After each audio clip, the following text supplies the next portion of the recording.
Hello and welcome to Dollars and Cents, presented by North Main Financial. I'm your host, Joshua Dobi. Thank you so much for tuning in with us here to the 4 o'clock hour here on Dollars and Cents. Appreciate so much you making the time to do that as we give attention to and perhaps even spark some conversation regarding items of financial importance. Now, you know, as a previous listener to Dollars and Cents, we're talking on any number of subjects here. We're looking at things on a macro, global kind of level, if you will, with some regularity here, talking about what's happening in the world around us and attempting to understand the best ways that we can, how it affects us in terms of our own financial spaces. But in doing so, you recall, again, as a previous listener to Dollars and Cents, that again, nothing that we're talking about here is intended as a specific recommendation for you. Meaning that as we're looking at specific strategies, we're sometimes looking at companies, looking at company earnings. Probably going to talk about that a little bit more today here on Dollars and Cents, as we're really on the tail end of the most common fourth quarter earnings season, at least insofar as the calendar is concerned. That in doing so, again, that we're not intending it as a specific recommendation for you. We strongly, strongly recommend that you reach out to your tax advisor, to your financial advisor, or if you'd like to reach out to us at North Main Financial to talk about your particular financial situation and to see if there are ways in which we might be able to be helpful to you, happy to do that. Online, you can find us at northmainfinancial.com. That's north like the direction, Main like the street, financial.com. Northmainfinancial.com. We have a contact page on there. Leave us an email address or a phone number. Let us know the most preferred and desirable ways for us to contact you, again, at northmainfinancial.com. Well, thank you so much again for tuning in to this week's version of Dollars and Cents. As I mentioned, my name is Joshua Dobi. I'm a certified financial planner, or CFP professional. If you'd like to give us a buzz here in the studio, here at WSIC, love to hear from you. Can't promise that we're going to get on your specific question today, but I promise if I can't get to it today, I'm going to write it down. I'm going to get to it on a future show. So please feel free to call in here to the studio, 844-STUDIO-4. That's 844-788-3464, 844-788-3464.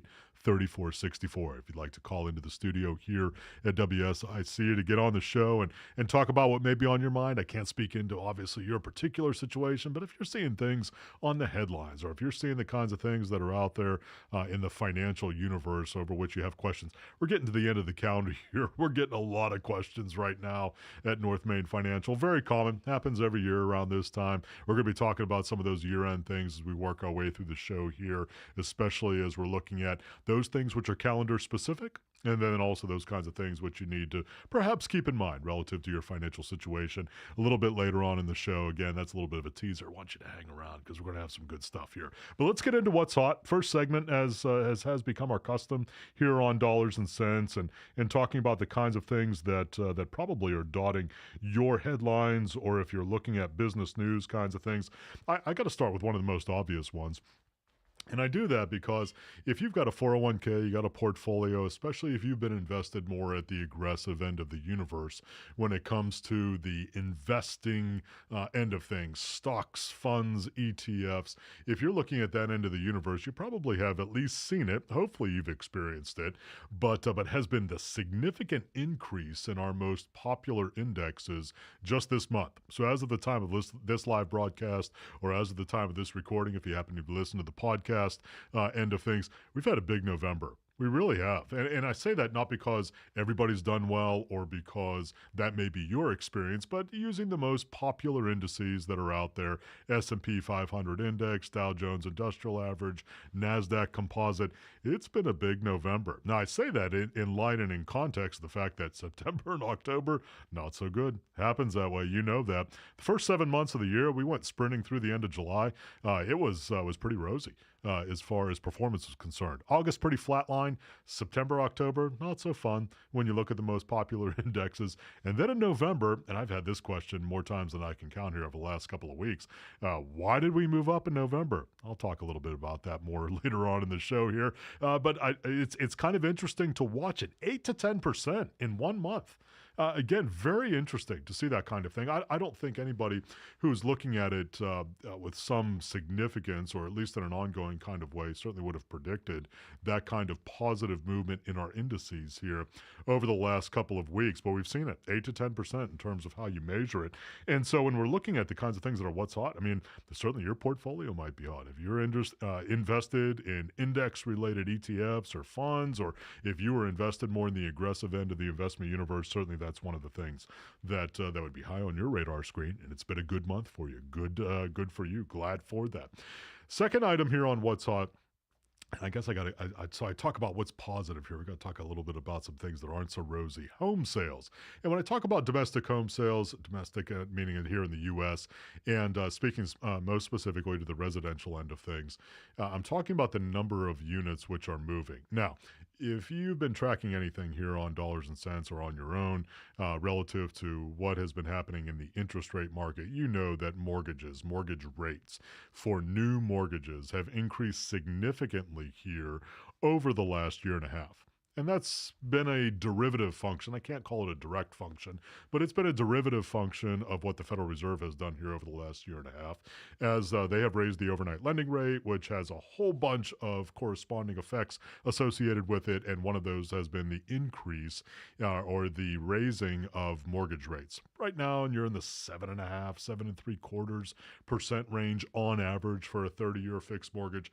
So that has cooled down the number of houses which are selling. Now, separate data point, the pricing on houses has not fallen all that much, which is kind of interesting because very often when we see higher mortgage rates, we'll see a drop in the prices in the overall residential housing market. We really haven't seen that. Certainly here in the Lake Norman region, that hasn't been the case.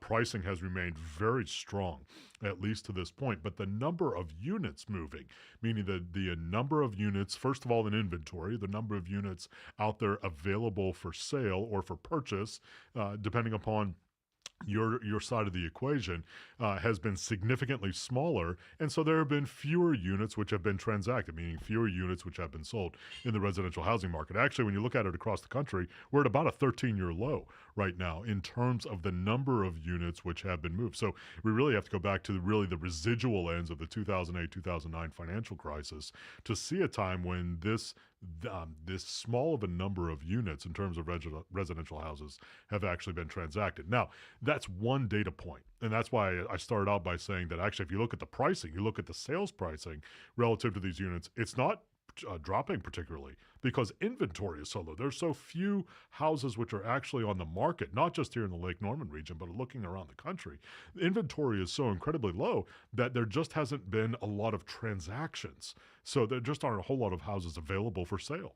And because of that, because you don't need as much of a demand element in order to keep those smaller number of units moving, that has created a space where pricing has remained very, very strong on a relative basis. So I'm saying that to say, really just from an FYI kind of standpoint, or really just to make you aware that that kind of thing is out there. But we're watching it in conjunction with a number of different things, because one of the things that, frankly, on my end of things, as I'm looking at data across the board, has kept the housing market strong is the fact that we have unemployment, which is still incredibly low on an historical basis. So when we're looking at that, we're looking at relatively low unemployment, we're looking at relatively few houses on the market, even with higher interest rates when it comes to mortgages. Of course, we're going to stay pretty strong. And so that's what we're watching. Now, is that going to continue here into 2024? Is that going to continue to be in that kind of space? Is unemployment going to continue to remain strong? Those are the kinds of data points that we're watching closely. No way to know with perfection in advance of experiencing that time, but there are a number of other data points that we're watching, and we're going to be talking about that more in the second, third, and fourth segments here on Dollars and Cents, presented by North Main Financial. Appreciate so much you tuning in. Hang with us here as we go to break here on WSIC News Talk Now.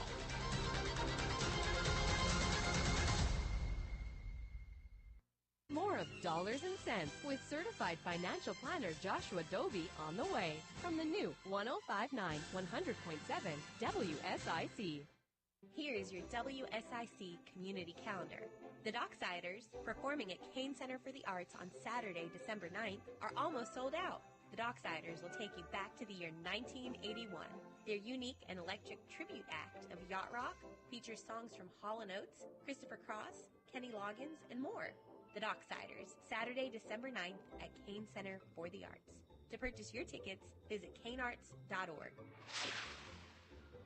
Community Singers of Lake Norman are performing again Christmas style, December 3rd in Mooresville, December 5th in Huntersville, and December 11th in Cornelius, each evening at a different church. Community Singers of Lake Norman. For more info, visit lakenormansings.com. The Community Singers of Lake Norman, lakenormansings.com. Want to see more than 5 million Christmas lights at one time? Speedway Christmas is back.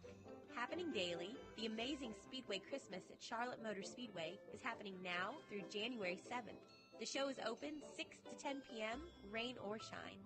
The Infield Christmas Village is open Thursday through Sunday nights. Speedway Christmas at Charlotte Motor Speedway, now through January 7th. For tickets, visit charlottemotorspeedway.com. Santa is here!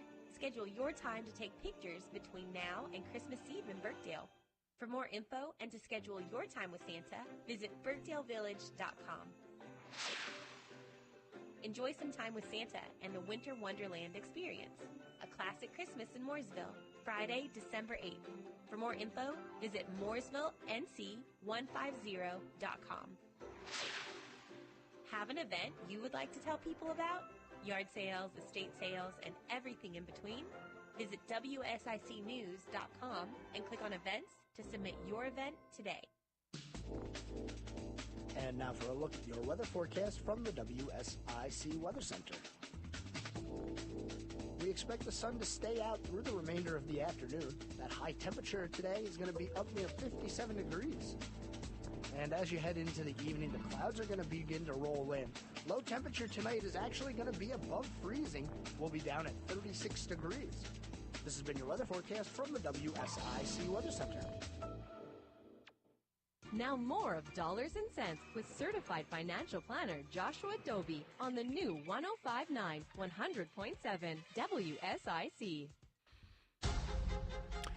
Hello and welcome back to Dollars and Cents presented by North Main Financial. I'm your host, Joshua Dobi. Thank you so much for hanging with us into the second quarter. Football reference there.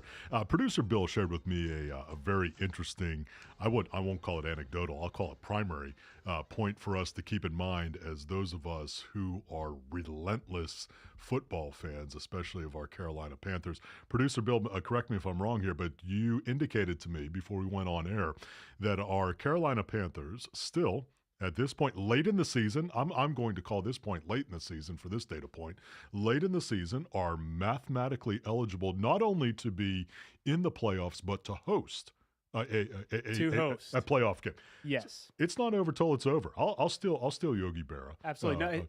But keep in mind, yes, it's just one data point. It is what it is what, and we don't like to extrapolate here, especially. But there is a chance. So you're telling me there's a chance. I love it. I mean, hope springs eternal. Let's keep going. Every week is an opportunity for us here. No, I'm not going to tell you what the Panthers' record is. I'm also not going to dwell on some of the challenges that we've had here in the past week. But if you follow the Panthers, you know what I'm talking about. But we still have a chance, and that's what we're looking at for this coming week. Opportunity ahead of us here as we get into to the weekend football. I do love this time of the year. My goodness, whether you're talking about professional football, college football, but gosh, this is fun. This is just a great time of the year, and you combine it with the holidays. I mean, what's not to like? All right, so here we go. Second quarter here on Dollars and Cents. You know this. If you're listening to Dollars and Cents, you're going to get a lot of football during football season. And but let's get into to the second quarter of things here. I'm going to. I don't think I can overlook it, especially because we're just beyond the end of the Thanksgiving holiday here, staring at the Christmas holiday, and so we really need to legitimately at least remark on and perhaps even give some commentary towards the Christmas retail season. We're in it. Once you get beyond Thanksgiving, you get Black Friday, you get Small Business Saturday, you get Cyber Monday. We're gonna fill up the week here before too long here following Thanksgiving in describing what's going on here. But it's pretty interesting initial feedback feedback from some of our large data collection center kinds of folks here with regards to consumer spending. Now, producer Bill, are you a Black Friday spender, shopper, Cyber Monday? Are you anything along those lines? I am not a Black Friday shopper. No. Okay. All right. I will browse on Cyber Monday. I see. All right. I am a small business Saturday. Small business Saturday, I'll do that. abs all day, every day. Yes. Certainly not just on Small Business Saturday. Great point. But so many opportunities to be able to support our small businesses, because for so many of them, especially small businesses, I mean, it's true for the big box retailers as well, but especially for our small businesses, this is a critical time of the year. On the retail end of things, where so much of the year's opportunity comes in a very condensed time frame, just kind of the nature of it as we get into the Christmas retail season. But producer Bill, I can't disagree with you. So you're not one of those persons who is out sleeping in front of Best Buy before it opens, say at whatever it is, 5 o'clock, or maybe it's open at midnight. It used to be open at midnight. Right. No, not me. You're not that guy. Neither am I. Still recovering from a beautiful Thanksgiving. Well, that's the best way to do it on your couch is the best way. Not freezing in front of some big box retailer. But anyhow, I'm saying all of that to say, some of the initial data that we saw, that we have seen, and we are continuing to see relative to the kickoff, the unofficial, maybe official kickoff of the Christmas retail season. It seems like it starts earlier, but some pretty positive figures. And I'll be the first to raise my hand that I wasn't anticipating such a strong start to the Christmas retail season because of the ways in which we have so many headwinds against the consumer right now.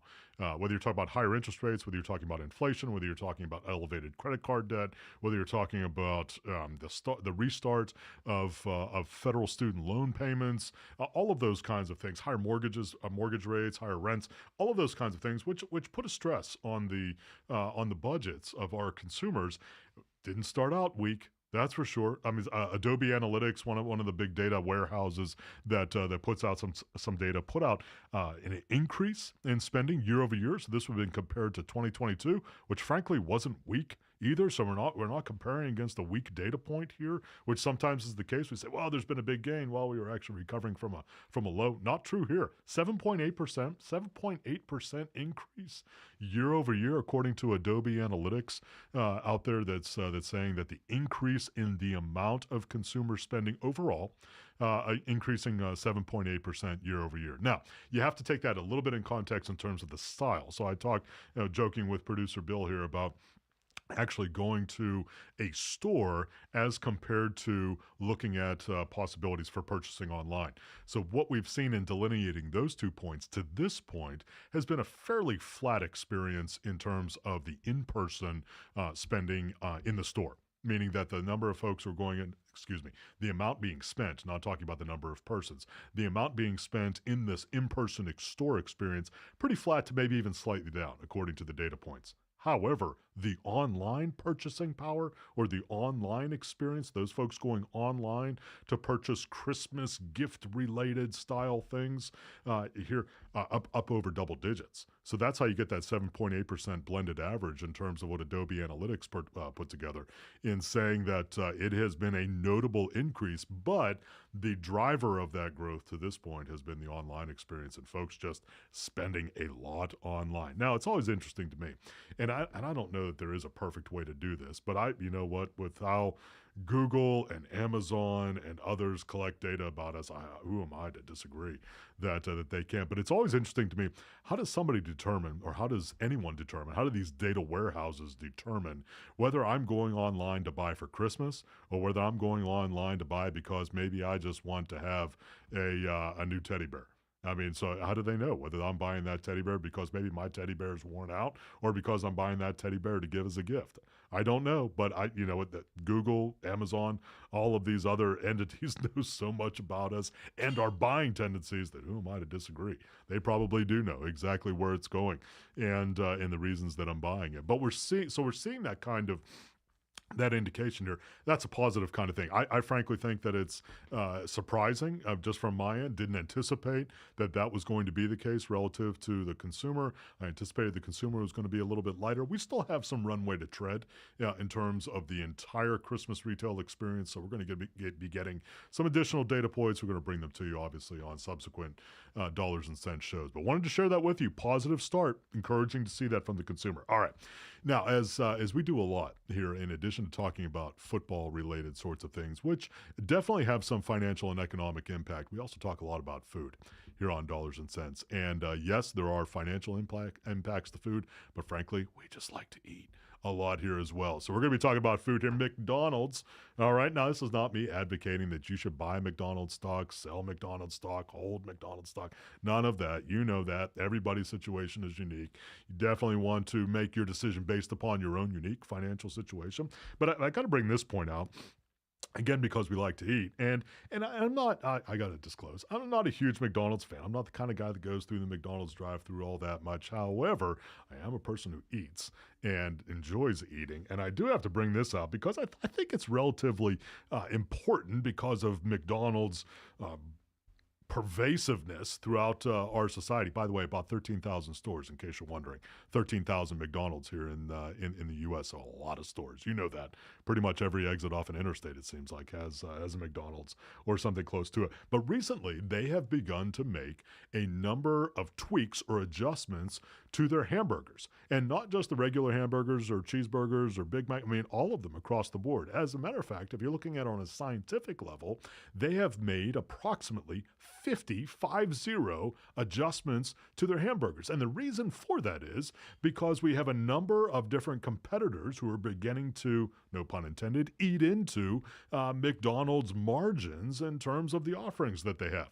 So if you've been to a space, which producer Bill, I'd like to hear from you if you have as well. I certainly have been. I mean, I'll blame it on my young daughters because they like these kinds of things. I may have had something to eat here as well. But things like Shake Shack or things like Five Guys or things like Red Robin, who all are in the burger business, which, by the way, in case you're wondering, $136 billion a year. Fast food burgers here in the U.S. 136. How many hamburgers you got to buy for $136 billion a year?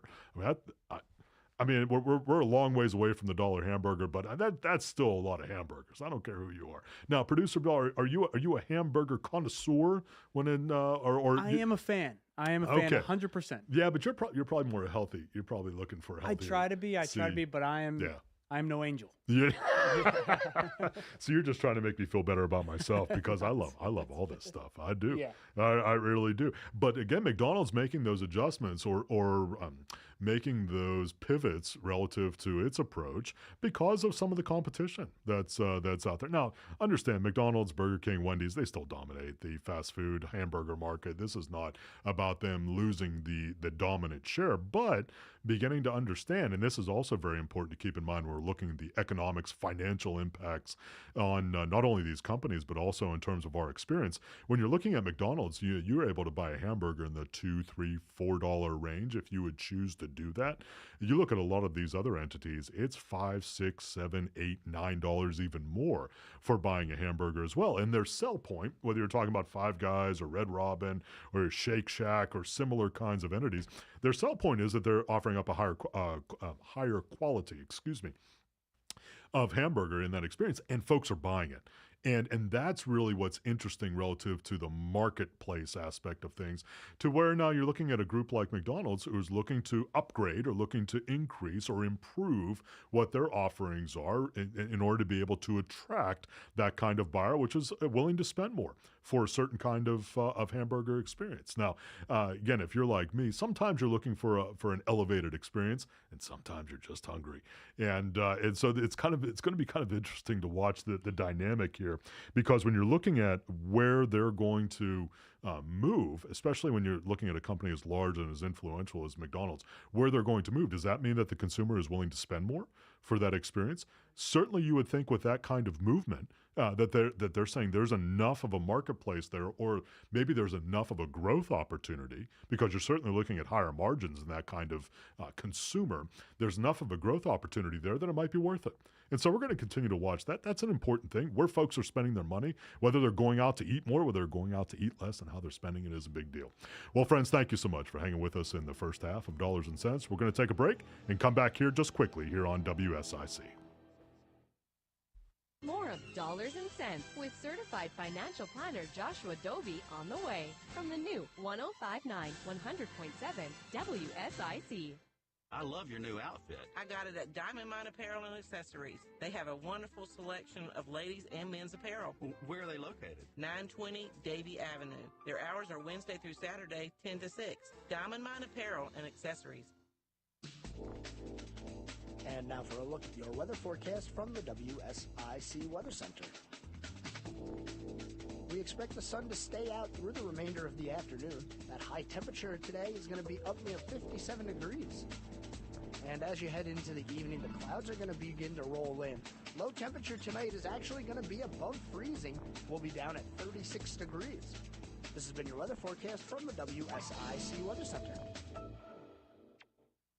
What's that sound? That's the sound of Downy Unstoppable scent beads going into your washing machine and giving your clothes freshness that lasts all day long. There it is again. It's like music to your ears, or more like music to your nose. That freshness is irresistible. Let's get a Downy Unstoppables bottle shake.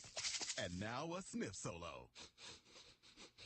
Nice. Get 6 times longer lasting freshness plus odor protection with Downy Unstoppables in-wash scent beads. Finding great candidates to hire can be like, well, trying to find a needle in a haystack, but not with ZipRecruiter. Its powerful technology actively finds and invites qualified candidates to apply to your job. So while other companies might deliver a lot of hay, ZipRecruiter finds you the needle in the haystack. See why 4 out of 5 employers who post a job on ZipRecruiter get a quality candidate within the first day. Try ZipRecruiter for free at ZipRecruiter.com/free. That's ZipRecruiter.com/free. Senator Tom Tillis is harnessing the power of clean energy to create a stronger America.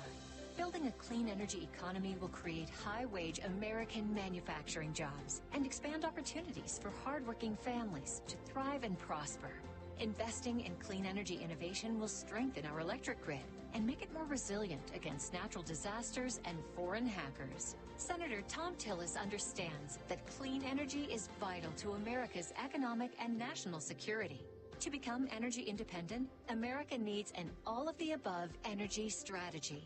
Wind, solar, and homegrown biofuels can help break our dependence on foreign energy, create a booming economy, and protect our environment for generations to come. America can lead the world in clean energy innovation. Call 202-224-3121. Thanks, Senator Tom Tillis, for building America's clean energy economy.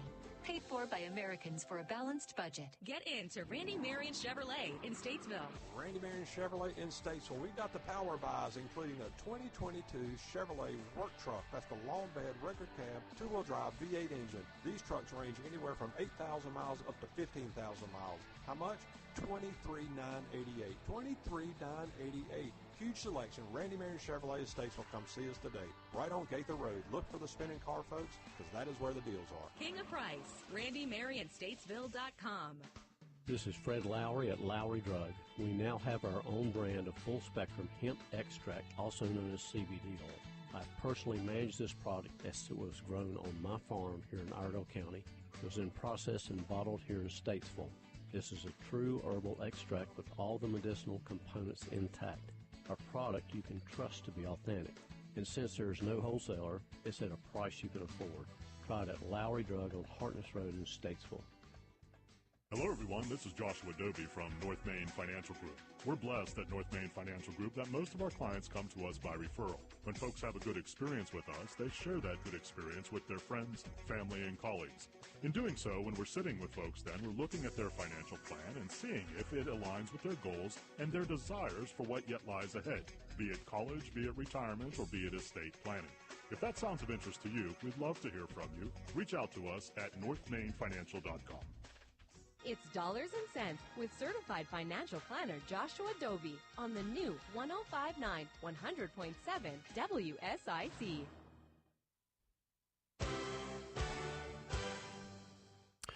Hello and welcome back to Dollars and Cents presented by North Main Financial. I'm your host, Joshua Dobi. Thank you so much for hanging with us into the second half here on Dollars and Cents Football Reference. If you don't, I know not everybody likes football, and that's okay. I even have folks in my own family who share my last name that don't particularly enthusiastic about football. Well, frankly, because I think, yeah, everybody, including the dog in my house beyond me, is female. So maybe not as enthusiastic about football, but it is that time of the year. Where is it? If you are a football fan, if that is something that you enjoy, this is a lot of fun. It really is a great time of the year. I'm not even talking about bowl season yet. We're going to get into bowl season here in a couple of weeks on the college football scene. I'm ready for it. Bring it on. Let's have some fun. All right. Thank you so much for hanging with us into the second half here on Dollars and Cents. You're saying, what does that have to do with financial or economic things? Big deal. I mean, especially when you look at the NFL. I used to say the NFL. It's true with big-time college football as well. Producer Bill, I mean, when you're looking at, it's an easy target, right? But when you look at some of these television contracts for these conferences, when you look at the payouts for these year-end bowl games, when you look at the salaries that these big-time college coaches are being paid, I don't know how anybody could say that it's just about student athletes. I mean, this is big business. Big business. I know it's pressure. I mean, I'm not saying it's easy. I'm not saying that everybody could do it, but man, lots of money, lots of business. I like the payout for the coaches that get fired. I don't know who Jimbo Fisher's agent is, Right. but that guy just won. Right. I mean, he figured, and he won when he got the contract signed on that end of things. But holy, $75 million? 75, yeah. I mean, I don't know. We're doing it wrong. I mean, obviously we're doing it wrong. Right. Where you get fired and you get $75 million, we're doing it wrong. That's an interesting data point. It is a very interesting data. And it's really not by itself. I mean, maybe not everybody's getting paid $75 million whenever they get fired, but certainly when you look at these big-time college coaches, I mean, they're paid millions of dollars. And again, I'm not saying it's easy. I'm not saying everybody can do it. That's not the implication at all. But it is amazing to me the amount of money involved. And when you look at these television contracts, it's no longer millions with an M. It's billions with a B. And it is amazing in the band element that's coming from that. So anyhow, all right. So when I talk about football, yeah, I am talking about economics as well. So don't get too far away from me here. Let's pivot though. This time we talk about what to know. Here as we look at the third quarter here on this week's version of Dollars and Cents. What to Know is our segment where we're talking about just some broad general ideas when you're looking at the financial standpoint of things that many folks need to keep in mind. Now, does that mean it's relevant to you? No, not necessarily. But we have a lot of questions about these What to Know segments. General questions about, okay, is this something that's important to me? The very least it's true is that hopefully we're spurring some thought. If it may be relevant to you, if it's something that you've utilized in the past, that you're currently doing, you may do in the future. That's really the idea behind this What to Know segment when it comes to our personal finances. And today's subject, it's because we're getting close to the end of the year, getting a lot of questions on this, and it's very natural, it's very appropriate that we do it. And it has to do with the broad idea of charitable giving. Now, charitable giving can take on a lot of different forms. We've talked about it on previous shows here on Dollars and Cents. We're bringing it up again. I warned you, I'm going to bring it up several more times here before the end of the calendar year. And that's because of the first data point that we're talking about here with charitable giving. When we're talking about this tax year, your charitable gift has to be, in most instances, completed before the end of the calendar year. Let me say that again. If you want for a charitable gift to be applicable to this tax year, meaning to most tax years when we're talking about personal finances or personal tax returns are set on the calendar year, January 1 through December 31. When we're talking about charitable gifts being applicable to this particular tax year, in almost all instances, they need to be completed by December 31st. So we're getting beyond, we are at this point, beyond Thanksgiving. We're sprinting towards Christmas. It's very easy for those kinds of things to get overlooked. That's why we're fielding a lot of questions about it. That's why we're reminding a lot of folks who are charitably inclined that this is definitely a data point that they want to keep in mind. And the reason for that is because there are so many tax efficient ways for you to make charitable gifts. Now, we're not going to touch on all of them here on this version of Dollars and Cents. This is just the broad idea, the broad subject. There are nuances for each individual financial situation. There are particular strategies that can be tweaked, altered, changed a little bit in order to accommodate where folks are if you know what you're doing and you're doing the correct planning. So these are just broad ideas, but what's very true is the calendar aspect of things. Second big item when it comes to charitable giving here and the kinds of things to keep in mind. And that has to do with the gifting of appreciated assets. Now, this takes on very different tints for different people. And when I say it takes on a different tint, that means that depending upon the asset which you are gifting, there's a different style process that goes along with it. Let me draw out a couple of examples here, which are most often used. Very often, folks are gifting appreciated shares of common stock, meaning they have held stock in a portfolio, especially, and I'm speaking specifically to non-retirement, so not an IRA, not a 401k, non-retirement accounts. They've held that stock for some measure of time. They may have a significant gain, it's called an embedded gain inside of that particular holding. They don't need it and don't anticipate needing it, so they want to utilize it or a portion of it as a charitable gift to a 501c3. That happens to be the section of the Internal Revenue Code, which governs many of our tax-exempt organizations, not all, but many of our tax-exempt organizations. They would like to gift a portion or all of that position to that entity, and in doing so, a couple of things can happen. A, they don't need to sell the shares. They gift the shares directly, so they don't actually incur the capital gains event of selling the shares.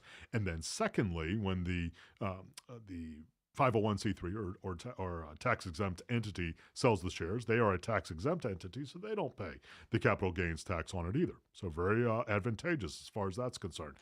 Lastly, in terms of the donor, the person who actually gifted the shares, they may be, depending upon their particular financial situation, able to deduct a portion or all of the fair market value of the gift that they gave to that tax-exempt organization. So a lot of benefits, if you will, in gifting appreciated assets. Now, that has to do with gifting stock, which usually has a very easily ascertainable fair market value.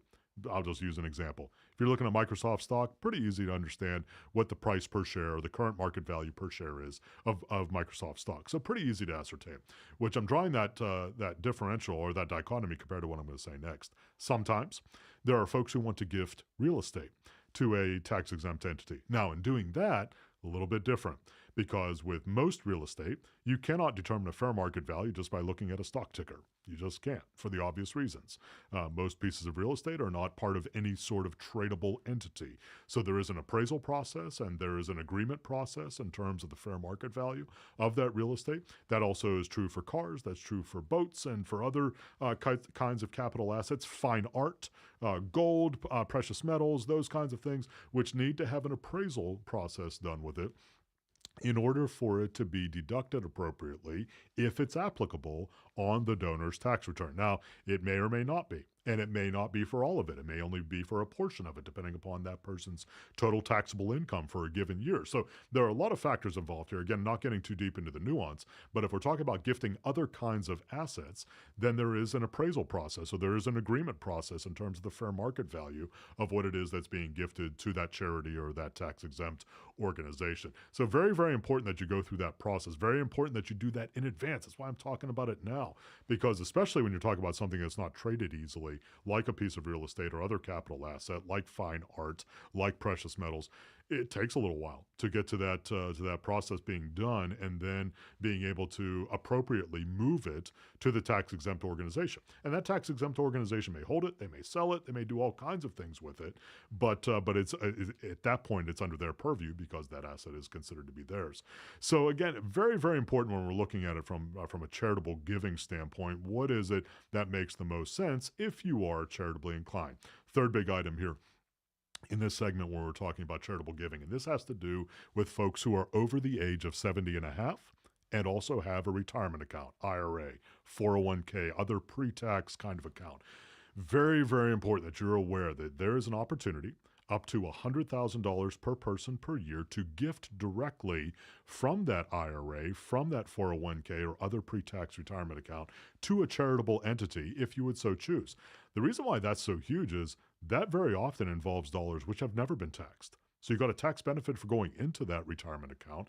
If you then gift from that retirement account to a charitable organization, you never pay tax on it because the charity doesn't pay tax on it either. So a very, very opportunistic way to be able to gift out of an IRA, out of a pre-tax retirement account in ways that, frankly, I mean, at least from my end of the universe here at North Main Financial, it's about the most tax efficient way to do anything from a charitable standpoint because you never pay tax on it going in and you don't have to pay tax on it going out either. So very, very opportunistic. Everybody who's over the age of 70 and a half and has a retirement account, definitely something to keep in mind when it comes to charitable giving. Well, friends, I appreciate you hanging with us here on Dollars and Cents as we bring the third quarter to a close. Hang with us as we go to break here on WSIC. More of Dollars and Cents with certified financial planner Joshua Dobi is coming up on WSIC. Here is your WSIC community calendar. The Docksiders, performing at Kane Center for the Arts on Saturday, December 9th, are almost sold out. The Docksiders will take you back to the year 1981. Their unique and electric tribute act of yacht rock features songs from Hall & Oates, Christopher Cross, Kenny Loggins, and more. The Docksiders, Saturday, December 9th at Kane Center for the Arts. To purchase your tickets, visit kanearts.org. Community Singers of Lake Norman are performing again Christmas style, December 3rd in Mooresville, December 5th in Huntersville, and December 11th in Cornelius, each evening at a different church. Community Singers of Lake Norman. For more info, visit lakenormansings.com. The Community Singers of Lake Norman, lakenormansings.com. Want to see more than 5 million Christmas lights at one time? Speedway Christmas is back. Happening daily, the amazing Speedway Christmas at Charlotte Motor Speedway is happening now through January 7th. The show is open 6 to 10 p.m., rain or shine. The Infield Christmas Village is open Thursday through Sunday nights.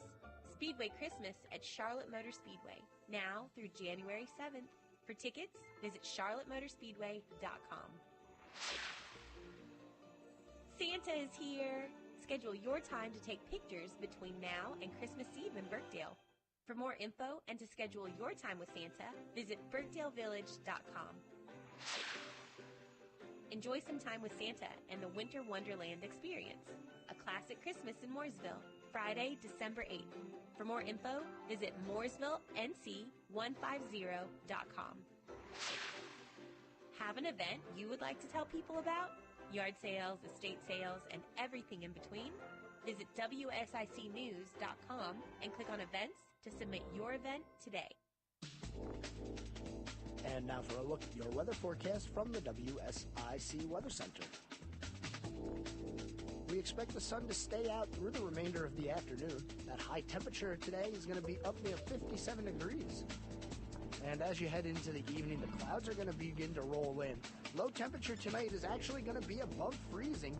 We'll be down at 36 degrees. This has been your weather forecast from the WSIC Weather Center. Revitalize your landscape with ease. Experience hassle-free transformations with Drum Landscape Supply's swift and reliable delivery service. Visit drumlandscapesupply.com today.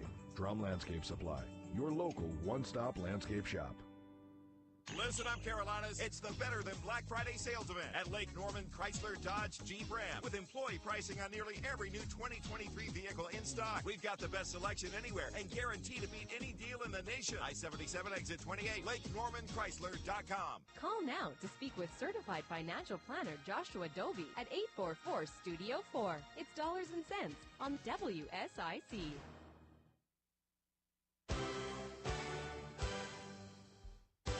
Hello and welcome back to Dollars and Cents, presented by North Main Financial. I'm your host, Joshua Dobi. Thank you so much for hanging with us. Fourth quarter here on Dollars and Cents. Appreciate your time. You're on the home stretch, 11 minutes, 22 seconds, 5 o'clock. If you're a 9 to 5er, you're almost there. Hang with us. We're going to get you home here talking about the markets here in the fourth quarter here. And I would be remiss, and this is not a recommendation to buy, sell, or hold Tesla, but I would be remiss, I think we have to mention it, that the Cybertruck producer bill. I don't know if you saw this. The Cybertruck is finally going to be a reality. I can't think of one EV, electric vehicle, that has had more anticipation than the Cybertruck, at least in recent memory. And looks like we're going to get it if you got $60,000 hanging around to be able to buy one. No problem. Okay, so maybe we'll get a couple of them. Maybe we'll get a Cybertruck. Little WSIC on the side. That's exactly where I was going with it. Let's do a WSIC wrap around the Cybertruck, and as long as we got a high-speed charger in the parking lot here, why not? we'll be able to do that kind of thing. So, but kind of interesting. Lot of hype, lot of noise on that kind of thing coming from Tesla. So if you're inclined to EVs, which by the way, just kind of a sidebar when it comes to EVs, and we're seeing this across the board. Actually, General Motors just came out this week and said that they were going to start to pare back a little bit their investment in the EV end of things, which is very interesting to me. By the way, Ford, Stellantis both said similar kinds of things. Toyota also said similar, just in terms of paring back some of their investment in the electric vehicle pursuits that they had, because 2 years ago, it was exactly the opposite. It was almost as if auto manufacturers couldn't come out fast enough with enough dollars to say how they were going to convert in some cases, all of their fleet, Volvo, or part of their fleet, General Motors, to electric vehicle with some kind of date frame associated with it. That seems to have really cooled down. And I think in part, now I'll say maybe completely, because the buying intensity for electric vehicles has really quieted. Not gone away. It's not something that has disappeared, but certainly in terms of the intensity of the buying of electric vehicles, we're seeing that slow down a lot.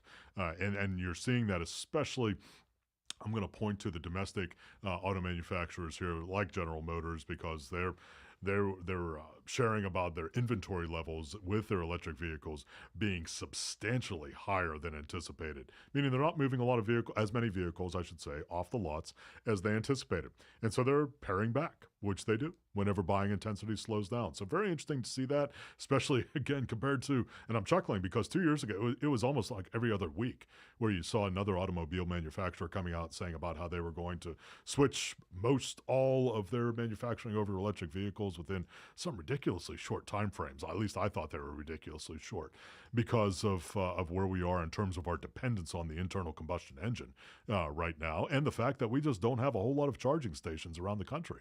I mean, if you go on a long trip, it's one thing. Kind of joked here about having a high-speed charging station here at the studio in the parking lot. Well, if you're just going 10 or 15 miles from the parking lot and bringing it back to the parking lot each time, that's one thing.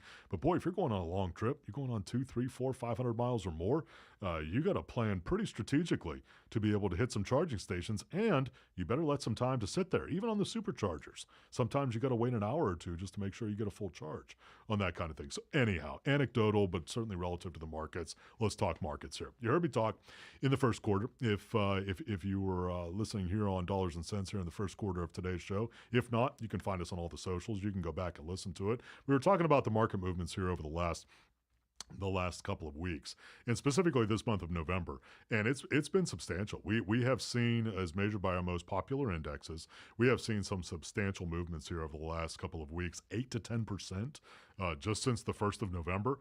That's huge. Now, in doing that, or in saying that, or in looking at that, and understanding what that means, recognize that doesn't mean that every company has appreciated 8 to 10%. Very, very important when you're looking at stock indexes. We have this conversation all the time at North Main Financial.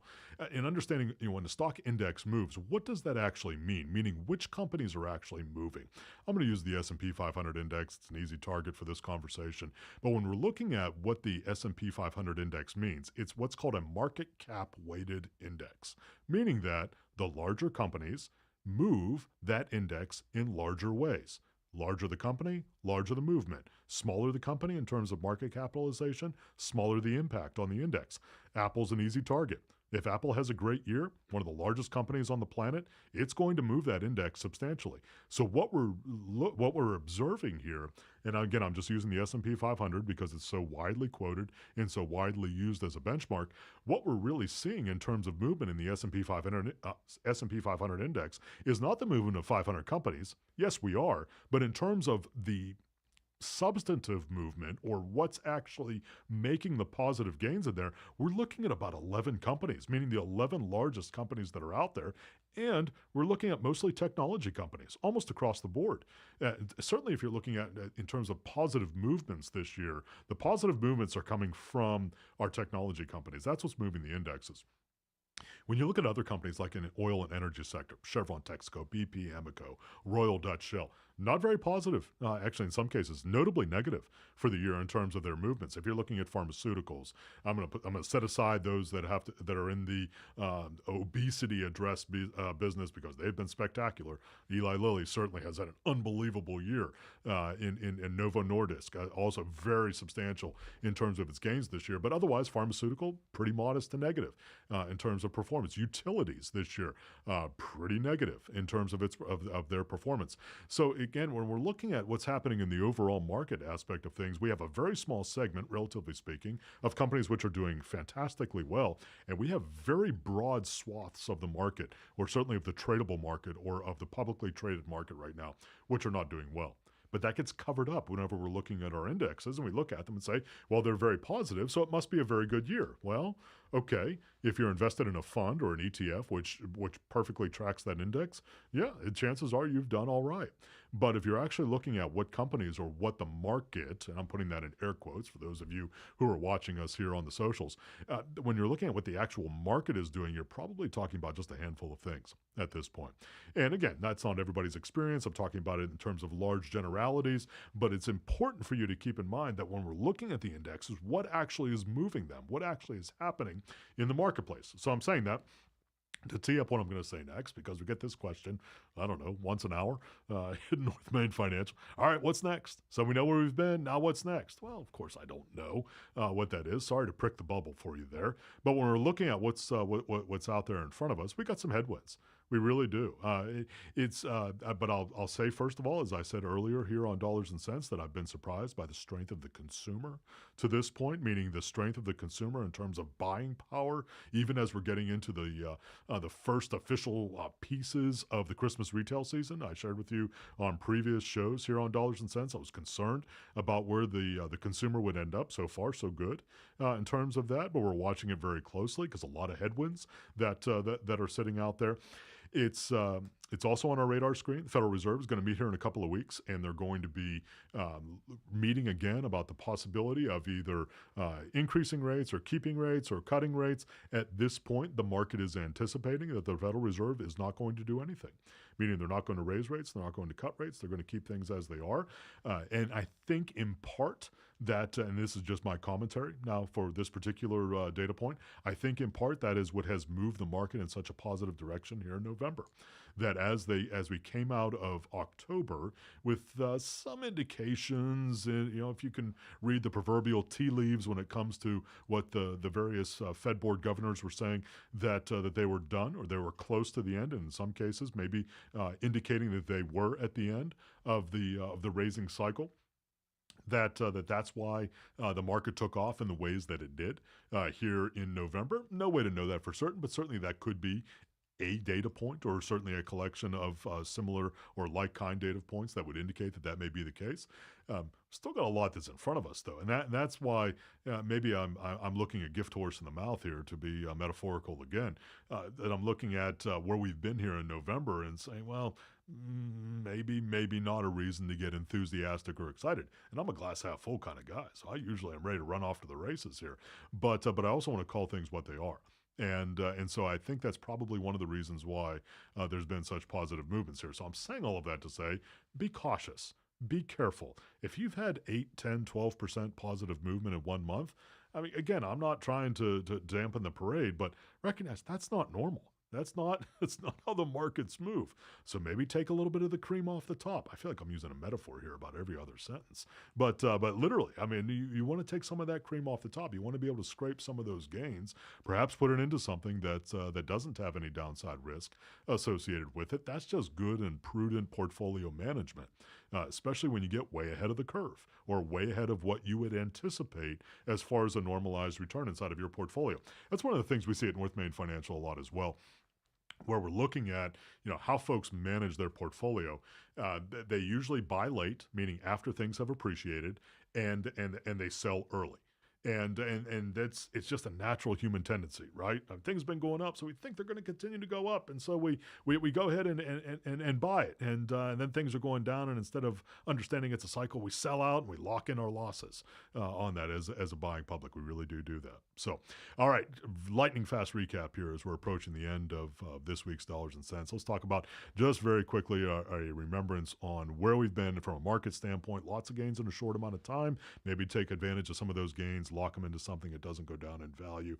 Looking at us overall as a market, as economy, we've got some headwinds in front of us. We're going to have to see what that means for the consumer. That's a big deal. It's a big chunk of our economy, of our GDP, understanding what that means in terms of where we are going for next year. And I would argue that that's always the kind of question that we're trying to answer here, but certainly important to keep that in mind. Well, friends, as always, I appreciate so much your time in listening to us here on Dollars and Cents, presented by North Main Financial. I'm Joshua Dobi, and until the next time, I'll look forward to chatting with you soon. The new 105.9, 100.7 W.